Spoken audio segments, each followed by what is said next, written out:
Kami warga SMK Negeri Cipinang mengucapkan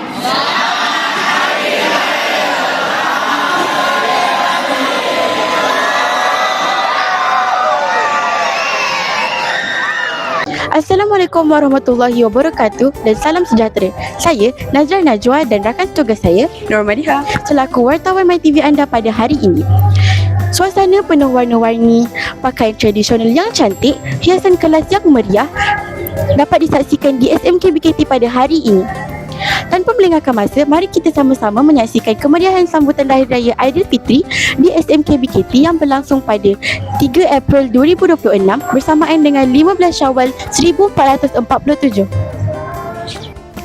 Suasana ceria dan penuh kemeriahan jelas terpancar dalam sambutan Hari Raya Aidilfitri yang diadakan di sekolah hari ini.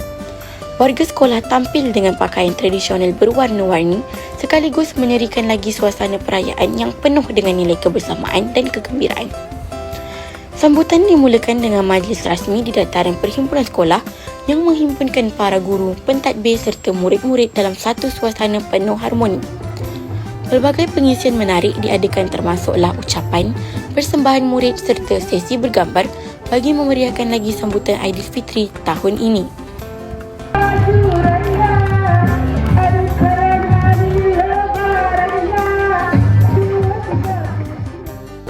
Selepas sambutan di dataran perhimpunan, majlis diteruskan lagi dengan sambutan Hari Raya di kelas masing-masing. Setiap kelas dihias dengan pelbagai dekorasi menarik dan menyediakan juadah raya untuk dinikmati bersama.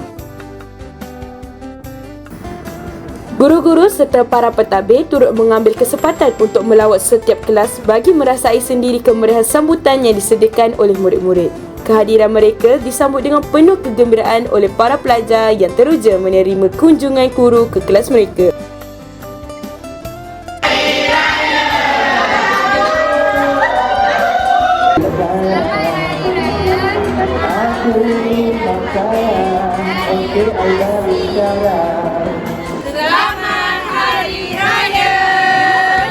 Jadi perasaan saya sangat gembira sebab tahun ni tahun terakhir kita orang kat sekolah.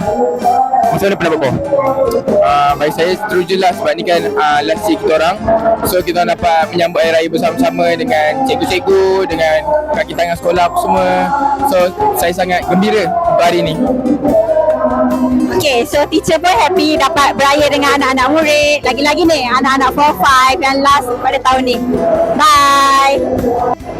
Saya rasa gembira sebab raya ni setahun sekali, lepas tu dapat sambut dengan kawan-kawan, dapat rasa banyak jenis makanan kawan-kawan bawa. Selamat Hari Raya! Selamat Hari Raya! Selamat Hari Raya Aidilfitri!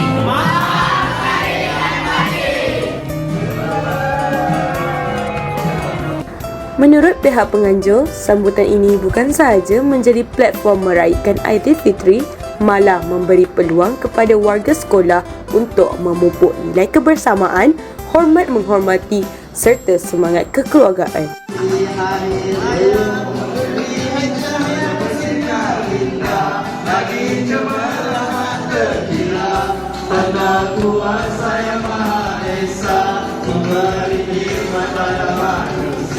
Berayalah sudah liputan kami pada hari ini. Kami ingin mengucapkan ribuan terima kasih kepada semua pihak yang memberikan kerjasama untuk menjayakan majlis sambutan Hari Raya pada tahun ini. Dengan kesempatan ini, kami ingin mengucapkan selamat Hari Raya, maaf zahir dan batin. MyTV SMK BKT brings everyone together.